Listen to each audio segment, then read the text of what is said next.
En el debate sobre la catarata de cierres de empresas que estamos presenciando, la catarata de achiques de fábricas que se está produciendo de manera acelerada en las últimas semanas por la apertura importadora y también por la estabilidad del tipo de cambio en niveles tan bajos, o sea, por el dólar barato. Hay gente que cree ver un beneficio para una mayoría. Gente que cree ver para el consumidor promedio algo como lo que expresó Miguel Bogiano, el economista de ultraderecha, hijo de aquel ministro de la mayoría automática de la Corte Suprema menemista. Estás contando una parte de la película. Estás contando la parte de que hay 220 familias que pierden su trabajo. Por supuesto, pero tenés 850.000 consumidores que compran un lavarropa más barato.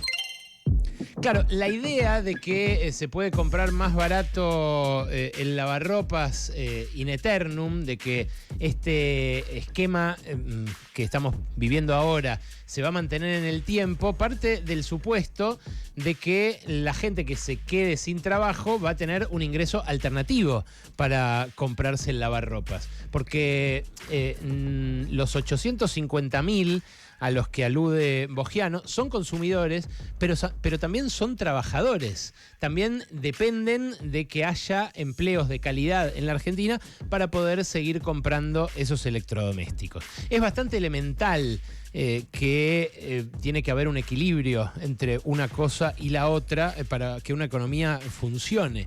Y justamente lo que expresa esta catarata de cierres, como los que estamos presenciando, como los que, la semana pasada protagonizó Whirlpool, pero antes también lo hizo Georgalos, antes también la fábrica de cerámicos Ilva, que dejó a un tendal, Essen, la fábrica de ollas en Venado Tuerto, Corben, la compañía de amortiguadores, también allí en el sur de Santa Fe, los corralones, los frigoríficos, Frávega mismo, que cerró 2 locales, que está achicando de asientos sus puestos de trabajo. Bueno, lo que muestran es que se está perdiendo ese equilibrio justamente. El gobierno de Milei arrancó con una caída de la actividad económica, una caída muy fuerte que se produjo sobre todo a finales de 2023, principio de 2024, hasta mayo de 2024. Y a la par que ese desplome en la actividad económica, cayó también la cantidad de empleados en el sector formal. Ahí lo estamos viendo en un gráfico para los que nos acompañan en el canal de YouTube, pero se los cuento a los que no. A partir de ese momento, a mediados del año pasado, cuando empieza a repuntar la actividad económica, el empleo se mantiene casi sin variación en ese piso. Luego, cuando a mitad de este año se ahoga esa recuperación que se había empezado a insinuar en mayo, junio del año pasado y que puso a la economía arriba del nivel que recibió Milei, empieza a caer nuevamente la actividad económica, por eso hoy está un poquitito por debajo o empatada. Hay discusión en torno a los números de los últimos meses, porque el INDEC al principio había dicho que caía la actividad, después retocó, en fin, es cuestión de décimas porcentuales, así que tampoco cambia la vida. Pero apenas empezó ese declive, ya por marzo, abril de este año, cuando empezó el lío con el dólar, cuando empezaron los rescates, primero el Fondo Monetario, después el Tesoro, bueno, ahí volvió a caer el empleo.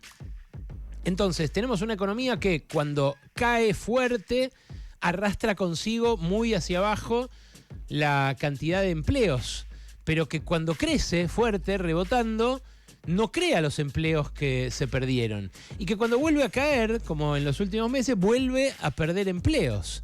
Algo que, debería generar por lo menos alguna reflexión en quienes defienden este modelo como estable macroeconómicamente. Los asalariados privados registrados cayeron del sistema sobre todo en 3 sectores: la industria, la construcción y los servicios. Cuando digo servicios, digo gastronomía, hotelería y demás. En la industria se perdieron ya 40.000 puestos, en la construcción más de 60.000, en los otros servicios más de 30.000 y en total 270.000 empleados en relación de dependencia perdieron sus empleos y se fueron a hacer changas o a trabajar para las aplicaciones, para las plataformas, para intentar ganarse la vida de acá en adelante. Ahora, los sectores ganadores en este esquema son sectores que o crearon muy poquitos puestos de trabajo o también los perdieron. Fíjate qué interesante este segundo gráfico también de la consultora CP, que muestra que en el agro y la ganadería hay 10.000 puestos más en comparación con el último mes antes de la asunción de Milei. En la pesca hay más o menos los mismos puestos. El año pasado se había desplomado la actividad de pesca, pero este año repuntó y bueno, el cambio no fue ni muy zarpado para un lado ni para el otro. Fue algo que evidentemente no movió el amperímetro. Y tenemos 6.200 puestos menos en petróleo y minería. Estuve esta mañana, toda la mañana, en el Energy Day que organizó EconoJournal, el sitio especializado en energía que conduce nuestro columnista Nicolás Gandini. Y ahí, por supuesto, vibra un sector que está invirtiendo, que está creciendo, que está produciendo más, que está empezando a exportar. Late un rubro que parece ser el más dinámico de la economía. Y sin embargo, en ese rubro, que insisto, creció y que empujó para arriba la actividad económica, se destruyeron más de 6.000 puestos de trabajo. ¿Cómo se explica esto? Bueno, hay que ir a Comodoro Rivadavia, por ejemplo, para entender lo que pasa ahí. En Vaca Muerta, uno ve empresas que abren nuevos pozos, zonas que se exploran y que también emplean más gente, obras que se hacen para atender la demanda de esas empresas que se radican ahí. Pero en Comodoro lo que se ve es todo lo contrario, porque empezando a agotarse la principal reserva de petróleo convencional que tuvo la Argentina y que explotó durante los últimos 100 años, lo que se ve es que la gente se empieza a ir. Los que explotaban los pozos del norte de Santa Cruz, también pozos convencionales. Cuando digo convencionales digo que es el típico pozo petrolero que se hace un agujero, se pincha, se pone una bomba y se saca, no el no convencional que es el de Vaca Muerta. Para sacar el gas o el petróleo no convencional hay que fracturar la roca madre y generar esa pileta o ese reservorio que en el caso del convencional ya viene hecho naturalmente. Bueno, todos los pozos convencionales del norte de Santa Cruz está pasando lo mismo que en Comodoro y se ven las mismas postales que en Comodoro: casas en venta, negocios que cierran, gente que se está mudando, que está pensando en mudar a su familia, un clima de velorio prácticamente de la ciudad. Entonces, lo que podría ser un sector que traccione el empleo no lo es. Es un sector que tracciona la actividad, que genera divisas, pero que destruye empleo. Porque en esos pozos que explotaba YPF convencionales, se cae la actividad. En el mejor de los casos aparece otro operador más chico que opera esas mismas áreas, esos mismos pozos, pero con menos gente, en una especie de reforma laboral de facto, una flexibilización de hecho, y por eso se termina destruyendo empleo. Ahora, volviendo a Bogiano, ¿se puede ser un país solo de consumidores? ¿Un país de gente que no labure y que compre heladeras baratas, pero saque la guita de, no sé, de una lluvia del cielo, de una renta que le caiga por alguna razón, de un recurso natural que posea? Bueno, muy poquita gente puede hacer eso. Los dueños, básicamente. Pero la verdad es que los dueños son muy poquitos. y que un país como Argentina no puede nutrirse solamente de esa renta. Es más, lo hemos hablado acá, hace poquito publicaron un estudio muy interesante, dos economistas, Juan Carlos Alac y Andrés López, hablando sobre las exportaciones de materias primas. Comparan Argentina con Canadá o con Australia, países que exportan un montón, o con Chile. Y lo que muestran es que Argentina hoy exporta $900 por habitante. En el mejor de los casos, en 2030 puede llegar a $2.000 por habitante de exportación de materias primas o de commodities. Pero Canadá o Australia están en niveles de $9.000, de $12.000 por año por habitante. Ni siquiera esos países se plantean solamente vivir de la renta de esos recursos naturales. En todos los países que exportan materias primas y commodities se da alguna discusión entre el gobierno y las empresas, entre los gremios y los empleadores, respecto de qué hacer para generar empleo. Y ahí, una voz que se está alzando últimamente es la de Paolo Rocca. Paolo Rocca es el dueño de Techint, es el dueño de la mayor siderúrgica argentina. Ya su familia tenía Tenar y Siderca, la fábrica de tubos sin costuras de los años 40, pero en los 90 se quedó con Somisa y creó Siderar, la fábrica de aceros planos, que en realidad ya estaba hecha desde los años 50 por el general Sabio, pero que luego ampliaron, invirtieron para mejorar y demás. Bueno, Paolo Rocca, a lo largo de la última década, se fue convirtiendo de industrial en petrolero, de varón del acero en zar del petróleo no convencional. Y perforó un montón de pozos en Vaca Muerta durante 2016, 2017 sobre todo, con subsidios del Estado Nacional que le dio en su momento Mauricio Macri. Y hoy en día yo creo es más un petrolero que un siderúrgico. Sin embargo, como mantiene esa pata siderúrgica, está cruzado por la contradicción que tienen los dueños en este momento de la Argentina. Apoyan un reseteo que es el que lleva adelante Javier Milei, que hace migrar el eje gravitacional del capitalismo argentino hacia la cordillera, hacia el sur, hacia Vaca Muerta, hacia el petróleo, el gas, la minería, no solo el litio, también el oro, el cobre, todo lo que está prosperando en La Rioja, en Catamarca, lo que también genera movimientos en la política, porque parte de la fortaleza de los gobernadores que empiezan a darle la espalda al peronismo y a mirar a Milei, aunque hayan sido ellos electos por boletas peronistas, tiene que ver con esos recursos y tiene que ver con la propiedad de esos recursos que asignó la Constitución del 94 a las provincias. Ahora, Rocca ya había advertido en la conferencia industrial que Argentina no podía vivir solamente de esos rubros, de esos nuevos rubros dinámicos de la economía argentina. Y volvió a hacerlo el viernes pasado.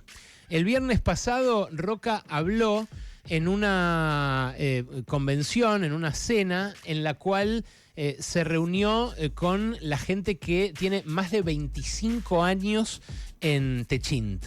Es un evento al cual van también los que se fueron de Techint, como por ejemplo Horacio Marín, el actual presidente de YPF, que viene de Tecpetrol, de esta empresa que hizo Rocca para convertirse en petrolero, para aprovechar el boom de Vaca Muerta, y que estuvo el viernes en ese evento reservado, secreto, donde Paolo Rocca expresó su pensamiento más desnudo. Dijo cosas parecidas a las de la conferencia industrial, pero entre amigos, entre sus coroneles.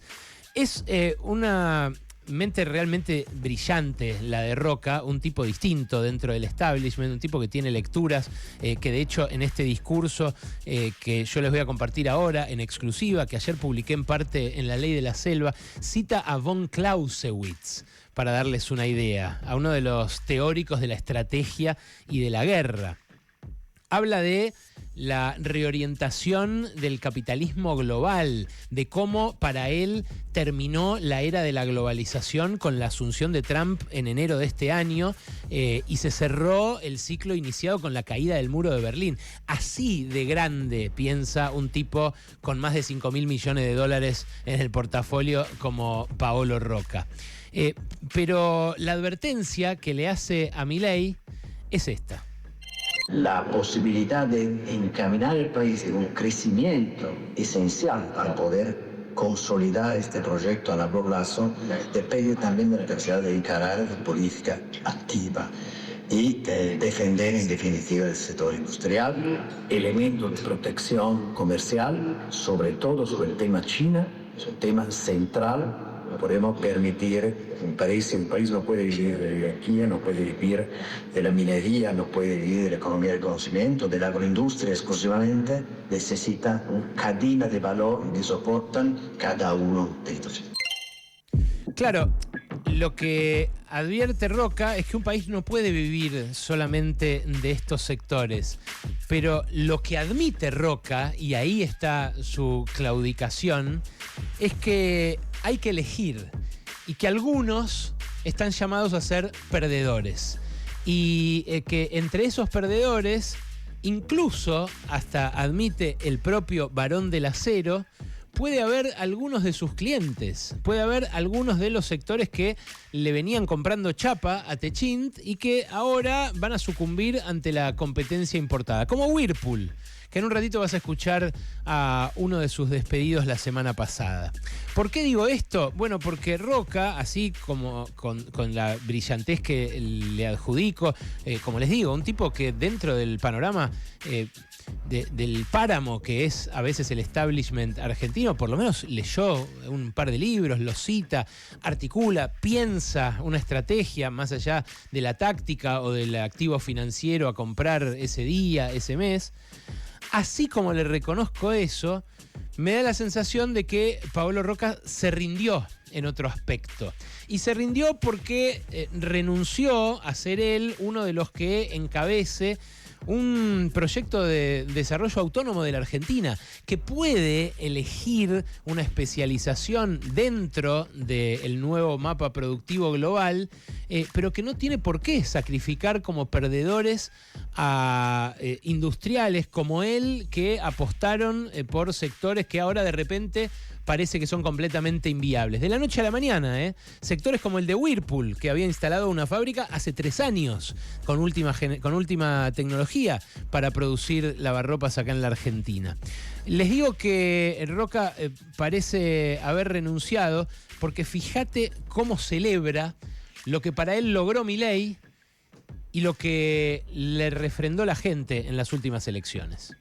En Argentina también los 2 años de la administración Milei han sido años de una transformación extraordinaria. La nueva administración ha logrado éxito importantísimo en el contenimiento de inflación, en la normalización de la macroeconomía, en el retomar en alguna medida acceso parcial hasta ahora al crédito, en la reducción del gasto público y en la reducción del déficit. Ha logrado también un apoyo de la administración americana extraordinario, inédito, una de las anomalías que le ha permitido superar un año difícil, un año en el cual el país no ha crecido, y poder ganar en esta elección un mandato que yo lo llamaría casi un segundo mandato muy importante.